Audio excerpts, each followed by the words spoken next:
Channel kitchen இந்த dark. எல்லாரும் நல்லா இருக்கீங்களா? நானும் நல்லா இருக்கேன். எல்லாரும் பால் கொழுக்கட்டை பார்த்துட்டு எல்லாரும் கமெண்ட்ஸ் போட்டிருந்தீங்க. ரொம்ப சந்தோஷமா இருக்கு. ஒருத்தவங்க அருமைன்னு போட்டிருந்தாங்க, ஒருத்தவங்க சூப்பர் மேடம் போட்டிருந்தாங்க, இன்னொருத்தவங்க யாரோ பேர் தெரியல, நம்பர் மட்டும் வந்தது. ஸோ அவங்களும் சூப்பர்னு போட்டிருந்தாங்க. ரொம்ப தேங்க்ஸ் உங்களோட சஜஷன்ஸ்க்கு. அப்புறம் முருங்கைக்கீரை துவையல் போட்டிருந்தோம்ல, அதில் அந்த ரெசிபி வந்து என் தங்கச்சி சொல்லி கொடுத்தா. ஏன் என் நேமை நீ மென்ஷன் பண்ணாமல் அதை நீ சொல்லி கொடுத்த அப்படின்னு என்னை தேடும் கூட சண்டை போட்டுட்டா. ஸோ அது என் தங்கச்சியோட ரெசிபி. அவள் பேர் சிந்தியா. ஓகே, இன்னைக்கு நம்ம என்ன பண்ண போகிறோம்னா பிரியாணி பண்ணி பார்க்க போகிறோம். அதுக்கு என்னெல்லாம் தேவைன்னு வாங்க வீடியோக்குள்ளே போகலாமா? நமக்கு இன்னைக்கு என்னெல்லாம் தேவை பிரியாணிக்குனா, இது 3/4 கிலோ ரைஸ், பாஸ்மதி ரைஸ். இதை என்ன பண்ணியிருக்கேன்னா டேப் வாட்டரில் நல்லா வாஷ் பண்ணிவிட்டு 1 டைம், அதுக்கப்புறம் நல்லா ½ அன் ஹவர் சோக் பண்ணி நல்லா ட்ரைன் பண்ணி வச்சுருக்கேன். அதுக்கப்புறம் என்ன இருக்குன்னா, இது கரம் மசாலா, முழு கரம் மசாலா. இது ஏற்கனவே நம்ம சொல்லியிருக்கோம். பட்டை, கிராம்பு, ஏலக்காய் அதெல்லாம் வச்சுருக்கேன். அண்ட் இது வந்து இஞ்சி பூண்டு பேஸ்ட், நான் இப்போ ரெடிமேடாக அரைச்சி வச்சுருக்குது. அப்புறம் இது வந்து வெங்காயம், ஒரு மீடியம் சைஸில் 4 வெங்காயத்தை நல்லா குட்டி குட்டியாக தின்னாக ஸ்லைஸ் பண்ணி வச்சுருக்கேன். ஸோ இந்த பேஸ்ட்டில் என்னென்ன போட்டிருக்கேன்னா, ஒரு கைப்பிடி வெங்காயம், சின்ன வெங்காயம், அதுக்கப்புறம் ஒரு கைப்பிடி கொத்தமல்லி, ஒரு கைப்பிடி புதினா, 5-6 மிளகு, அதுக்கப்புறம் ஒரு அரை டீஸ்பூன் சோம்பு, அரை டீஸ்பூன் சீரகம் போட்டு நல்லா பேஸ்ட் பண்ணி கிரைண்ட் பண்ணி வச்சுருக்கேன். அதுக்கப்புறம் இது தக்காளி பியூரி, இது கூட ஒரு 5-6 பச்சை மிளகா போட்டு நல்லா கிரைண்ட் பண்ணி வச்சுருக்கேன். இது கொஞ்சமாக கொத்தமல்லி, புதினா, இது கொத்தமல்லி. இதில் 1/4 டீஸ்பூன் மஞ்சள் தூள் போட்டிருக்கேன். அதுக்கப்புறம் இதில் 3/4 டீஸ்பூன் வந்து நம்ம எப்பவும் போடுவோம்ல, நானே அரைச்ச கறி மசாலா போட்டிருக்கேன். அதுக்கப்புறம் கரம் மசாலா 3/4 ஸ்பூன் போட்டிருக்கேன். 3/4 ஸ்பூன் வந்து மிளகாப்பொடி, தனி மிளகாப்பொடி போட்டிருக்கேன். அதுக்கப்புறம் இது 3/4 கிலோ சிக்கன். இதில் வந்து ஆல்ரெடி நான் இஞ்சி பூண்டு பேஸ்ட்டு, நான் இங்கே சொன்ன மசாலா எல்லாமே இதில் போட்டு, கொஞ்சம் இந்த புதினா பேஸ்ட்டையும் போட்டு நல்லா தயிர் போட்டு மேரினேட் பண்ணி 1 ஹவர் ஃப்ரிட்ஜில் வச்சு எடுத்து வச்சுருக்கேன். அவ்வளோதான். நம்ம எப்படி செய்யலான்னு பார்க்கலாம். நம்ம இப்போ என்ன பண்ண போகிறோம்னா, பிரியாணி தாளிக்கிறதுக்கு முன்னாடி அரிசியை கொஞ்சம் நெய் விட்டு வதக்கிக்க போகிறோம். அதுக்கு ஃபஸ்ட்டு அடுப்பு பற்ற வச்சுக்கலாம். ஸோ அந்த பானையில் நான் வந்து ஹாட் வாட்டர் வச்சுருக்கேன். ஏன்னா ஈஸியாக குயிக்காக ஆயிரும்ல, அப்போதைக்கு வச்சு கொதிக்க வச்சுட்ருக்கேன். நான்ட்டு ஹாட் வாட்டர் வச்சுருக்கேன். பத்தலாட்டியும் நம்ம போட்டுக்கலாம்ல.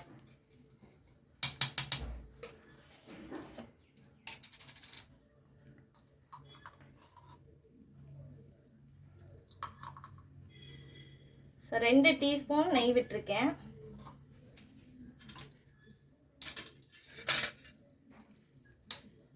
கீ சூடாயிடுச்சு.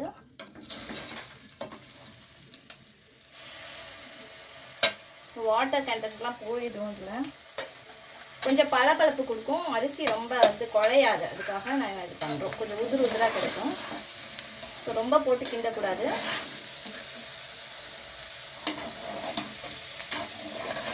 ஒரு 2 to 3 மினிட்ஸ் வந்து நம்ம வதக்கினா போதும்.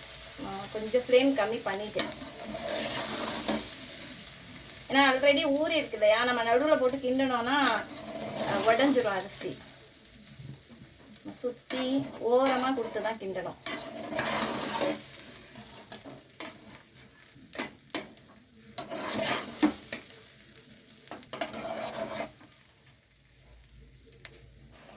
நல்லா வதங்கிடுச்சு. இந்த வாட்டர் கண்டென்ட் ஃபுல்லாக போயிடுச்சு. நம்ம வதக்கணும்னு சொல்லிட்டு நல்லா செவக்கெல்லாம் வதக்கிடக்கூடாது. ஜஸ்ட்டு 2 மினிட்ஸ் தான். ஆஃப் பண்ணிட்டேன்.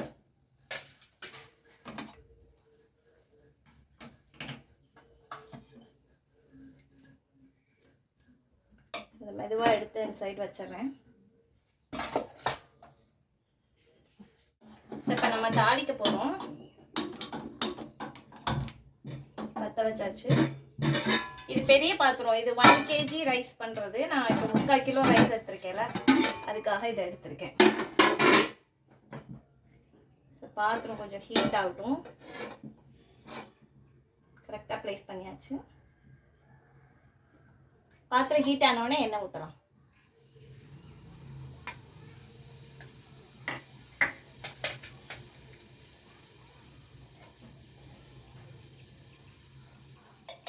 ஹீட் ஆயிடுச்சு. இதை 150 ml நான் எண்ணெய் ஊற்றுறேன். நான் இதில் அளந்து தான் வச்சுருக்கேன். ஸோ அப்படியே நான் ஊற்றிட்டேன். 150 ml ஊற்றிட்டேன்.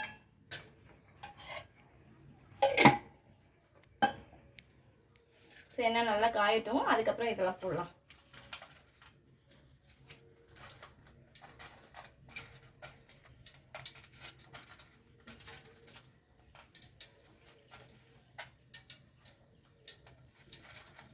நல்லா காஞ்சு வாசம் வந்துருச்சு. நான் இப்போ என்ன போடுறேன்னா 4 கிராம்பு, 4 ஏலக்காய், 2 ஸ்டார் அனீஸ் ஃபுல்லாக நல்லா வெடிக்க ஆரம்பிச்சிருச்சு. தள்ளி நின்றுக்குங்க, நல்லா படபடன்னு வெடிக்குது. ஒரு 4 துண்டு பட்டை போட்டிருக்கேன், சின்ன துண்டு கல்பாசி போட்டிருக்கேன், கொஞ்சமாக ஒரு 1/4 டீஸ்பூன் சாஹி ஜீரா உள்ள போட்டேன், 2 இலை பிரியாணி இலை போட்டிருக்கேன். நான் ஃப்ளேம் கம்மி பண்ணிட்டேன். ஃப்ளேம் ஃபுல்லாக வச்சோன்னா நமக்கு எல்லாமே வெடிச்சிருச்சு நல்லா. வெங்காயம் ஃபுல்லாக நான் போட்டுட்டேன், தண்ணி பட்டுட்டேன் தான் அந்த சவுண்டு.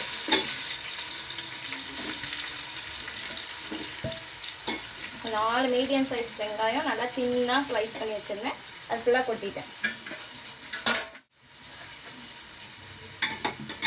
ஸோ இது நல்லா ப்ரௌன் ஆகணும், அப்படியே சொல்லி அந்த தண்ணி எண்ணெய் ஃபுல்லாக வந்துடணும் வெளியில், அந்த அளவுக்கு நம்ம நல்லா வதக்கணும். நல்லா வதங்கிடுச்சு, அது சாஃப்டாக ஆயிடுச்சு, அந்த வெங்காயம் ஃபுல்லாக சுருங்கி அந்த எண்ணெய் ஃபுல்லாக மேலே வந்துடுச்சு. இப்போ நம்ம என்ன பண்ண போகிறோன்னா இஞ்சி பூண்டு பேஸ்ட்டு 1 டீஸ்பூன் போட்டிருக்கேன், 2 டீஸ்பூன் போட்டிருக்கேன் ஃபுல்லாக. அதில் ஒரு 1/2 டீஸ்பூன் போட்டிருக்கேன், நான் சிக்கனில் ஆல்ரெடி மேரினேட் பண்ணி வச்சுருக்கேன்ல, ஸோ அதில் கொஞ்சம் போட்டிருக்கேன். ஸோ இதை போட்டு நல்லா வாசம் வர அளவுக்கு வதக்கணும். இதை போட்டு நம்ம வதக்கும் போது கொஞ்சம் அடி பிடிக்கிற மாதிரி இருக்கும், அது ஒன்றும் பண்ணாது. நம்ம தக்காளி போடும்போது அது வந்துடும். வெங்காயம் வதங்கிடுச்சுன்னு நம்ம எப்படி தெரிஞ்சுக்கிறது அப்படின்னா, அது நல்லா சுருங்கி இருக்கும். ஃபஸ்ட்டு நம்ம போடுறதுக்கும் அது சுருங்கி வந்ததுக்கப்புறம் நம்ம கிண்டுறதுக்கும் நல்லாவே தெரியும் டிஃப்ரென்ஸ்.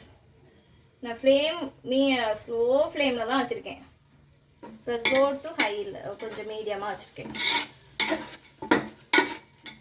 வதங்கணும், இதுக்கு ஒரு 2 மினிட்ஸ் ஆகும் இந்த இஞ்சி பூண்டு பேஸ்ட்.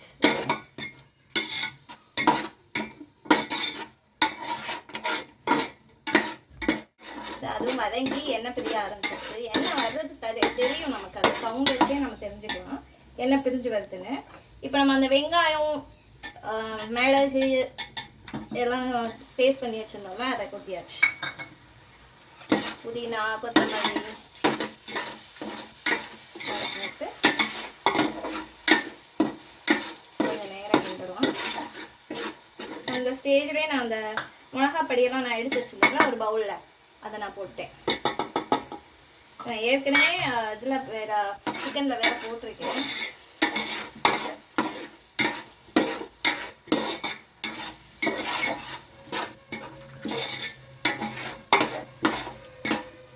கிண்டியாச்சு. இப்போ நான் டொமேட்டோ பியூரி அதை ஊற்றிக்கிறேன். சரி, எல்லாம் பேஸ்ட்டாக போடும்போது எதையும் குழந்தைங்க தூக்கி கீழே வைக்க மாட்டாங்க, நமக்கு கொஞ்சம் குவான்டிட்டியும் நிறையா கிடைக்கும். சரி, நல்லா வதங்கி எண்ணெய் பிரியட்டும், அதுக்கப்புறமா நம்ம சிக்கன் போடுவோம். இப்போ இடையில நம்ம கொஞ்சம் நேரம் 2 கொதி வந்ததுக்கப்புறமா நம்ம சிக்கன் போட்டுட்டு க்ளோஸ் பண்ணி வைக்கலாம். அந்த ஜூஸில் வந்துட்டு அந்த சிக்கன் வேகணும். 2 கொதி வரட்டும், அதுக்கப்புறம் என்ன பண்ணலாம். 2 கொதி வந்துருச்சு, அதுக்குள்ளேயுமே கெட்டி ஆயிடுச்சு பாருங்க. அதுக்குள்ளே நான் சிக்கன் போட்டுக்கிறேன்.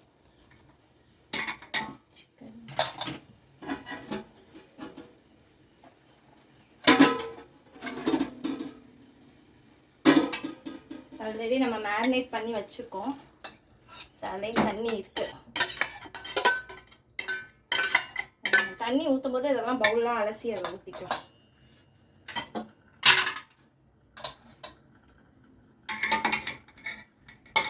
இதெல்லாம் நல்லா கலந்து விட்டலாம். நம்ம இதில் போடும்போது நல்லா அந்த ஜூஸில் வேகும்போது நல்லா இதில் புளிப்பு உரப்பு எல்லாமே சேர்க்கும், நல்லாவும் இருக்கும். நமக்கு சாப்பிடும்போது ரா சிக்கனை சும்மா வேக வச்ச மாதிரி இருக்காது, அந்த மசாலா ஃபுல்லாக அதில் வேகும்.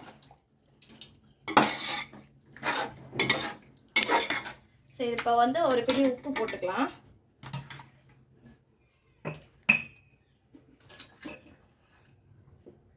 ஒரு கைப்பிடி உப்பு போட்டிருக்கேன்.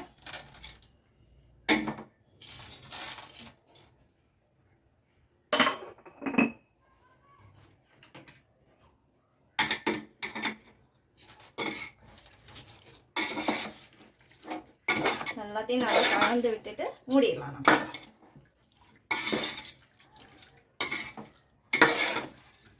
மூடிட்டோம்னா அதில் ஜூஸ்லேயே வெந்துடும். நான் ஸ்லோ ஃப்ளேமில் தான் வச்சுருக்கேன், ஹை ஃப்ளேம் பண்ணவே இல்லை.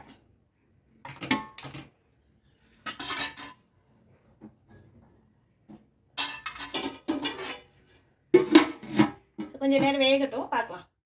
சரி, எப்படி இருக்குன்னு பார்க்கலாம். 5 minutes ஆயிடுச்சு.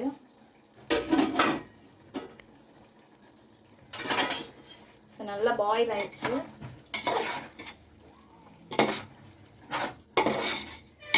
நல்லா வெந்துருச்சு. எண்ணெயெல்லாம் நல்லா பிரிய ஆரம்பிச்சிருச்சுன்னு நினைக்கிறேன். நல்லா கெட்டி ஆயிடுச்சு. அந்த தயிர் எல்லாமே வந்து நல்லா பிரிஞ்சிருச்சு.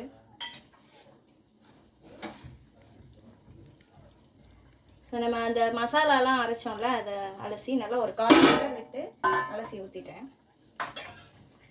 நான் இந்த உலக்கால 1.25 உலக்கு போட்டேன். அதனால் நான் இப்போ வந்து 2.25 உலக்கு தண்ணி ஊற்றிக்கிறேன்.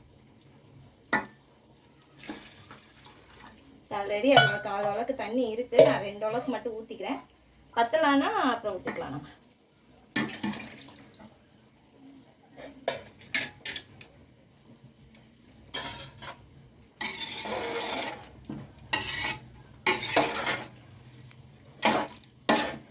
ஸோ கொதிக்கட்டும். கொதிச்சோன்னே பார்க்கலாம். ஸோ பாயில் ஆயிடுச்சு. ஏற்கனவே ஹாட் வாட்டர் ஊற்றிருந்தோம். குயிக்காக பாயில் ஆயிடுச்சு. நான் திறக்காமலே எப்படி சொன்னேன்னா, அது வாசம் நல்லா கொதிக்கிற சவுண்டு எனக்கு இங்கே கேட்டுச்சு. ஸோ அதை வச்சு தான் சொன்னேன். இப்போ வந்து கொஞ்சமாக புதினா கொஞ்சம் தூவி விட்டுக்கிறேன். கொத்தமல்லி கொஞ்சம் தூவி விட்டுக்கிறேன்.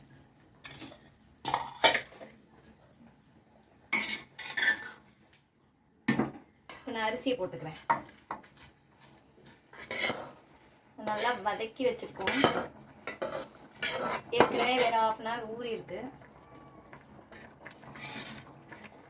நான் ஃப்ளேம் கம்மி பண்ணிக்கிறேன் கொஞ்சம் நேரம்.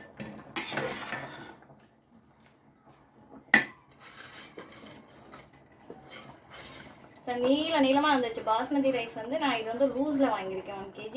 நீங்கள் பிராண்டட் கூட வாங்கிக்கலாம். எது வாங்கினாலும் 1/2 hour ஊற வச்சிடணும்.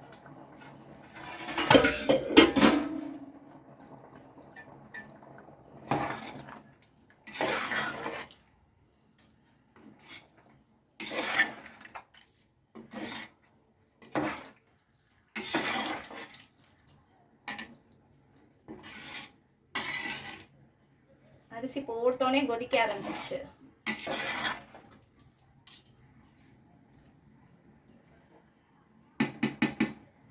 மூடி வச்சு ஒரு கொதி வரட்டும். நம்ம அடுத்து தம்ல போட்டுடலாம். பாயில் ஆகிற சவுண்ட் கேட்குது.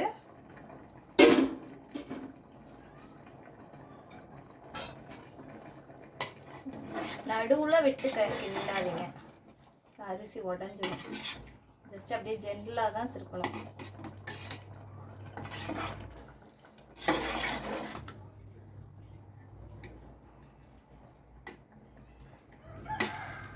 நான் இதை ஸ்லோ பண்ணிக்கிறேன் ஃப்ளேமை. கொஞ்சம் நேரம் வேகட்டும். இடையில கிண்டி விடணும். அதுக்கு முன்னாடி கொஞ்சம் புதினா கொத்தமல்லி தூவிக்கலாம். ஆல்ரெடி பேஸ்ட் வேறு போட்டிருக்கோம். கொடுக்கும்போது நல்ல ஃப்ளேவர் கிடைக்கும். அதுக்கு தான்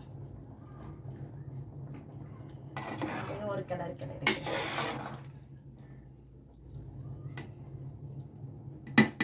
நெய்யில் வதக்கினால நல்லா வாசம் வருது. இந்த புதினா கொத்தமல்லியோட வாசமும் நல்லா இருக்குது. கொஞ்சம் நேரம் மூடி இருக்கட்டும். நான் ஸ்லோ ஃப்ளேம் தான் வச்சுருக்கேன்.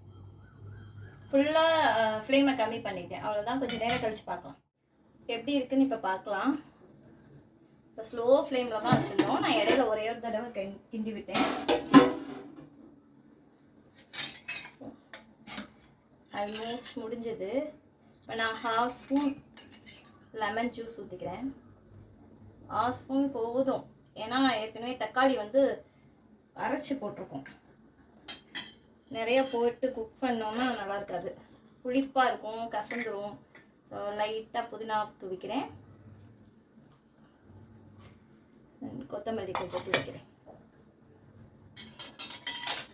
ஸோ கொத்தமல்லி புதினா வந்து நீங்கள் கடையில் ஒரு 10 ரூபா அளவுக்கு வாங்கினீங்கன்னா போதும். நடுவில் கொடுத்து கிளறாதீங்க, ஓரமாக கொடுத்து அப்படியே அதில் எடுத்து அப்படியே கலருங்க. டன் ஆயிடுச்சு. இன்னும் கொஞ்சம் நேரம் இருந்தால் இன்னும் கொஞ்சம் நல்லா பாயில் ஆகிடும். ஸோ உப்பு காரம் எல்லாமே கரெக்டாக பர்ஃபெக்டாக இருக்குது. ஸோ இதுக்கு மேலே எதுவுமே நம்ம சேர்க்க வேண்டியதில்லை. அந்த ஒரு பிடி உப்பு தான், ஒரு பிடி உப்பு கரெக்டாக இருக்குது. இன்னும் கொஞ்சம் நேரம் இருக்கட்டும், இறக்கிடும். எப்படி இருக்குன்னு பார்க்கலாம்.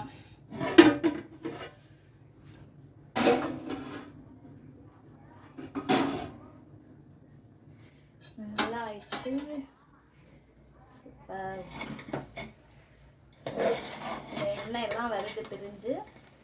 நம்ம ரொம்ப எண்ணெய் போடல, அடி பிடிக்க ஆரம்பிக்கிறோம். நம்ம அதுக்குள்ளே பார்த்தாச்சு. அவ்வளோதான், ஆஃப் பண்ணிடலாம். ஆஃப் பண்ணிவிட்டு 1 ஸ்பூன் கீ விட்டுட்டேன். ஆல்ரெடி லைட்டாக எண்ணெய் பத்தலைன்ட்டு நான் கொஞ்சம் 2 ஸ்பூன் கீ விட்டுருந்தேன், அதனால நான் இப்போ 1 ஸ்பூன் விட்டுருக்கேன். நான் அதை சொல்ல மறந்துட்டேன். லைட்டாக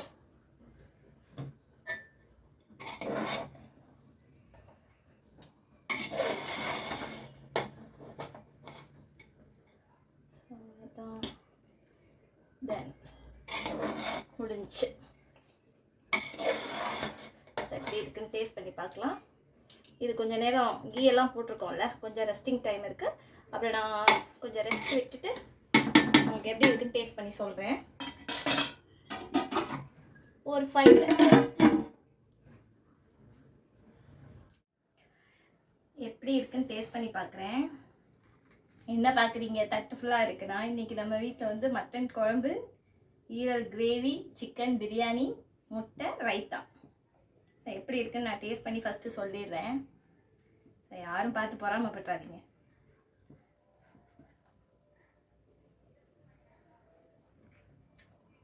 நல்லா டேஸ்ட்டாக இருக்கும். உரப்பு உப்பு எல்லாமே பர்ஃபெக்டாக இருக்குது. நான் செஞ்சேன்னு சொல்லலை, நீங்களும் செஞ்சு பாருங்கள் இதே அளவோட. எப்படி இருக்குன்னு எனக்கு சொல்லுங்கள், சரியா? நெக்ஸ்ட் வீடியோவில் பார்க்குற வரைக்கும் டாடா, பாய்.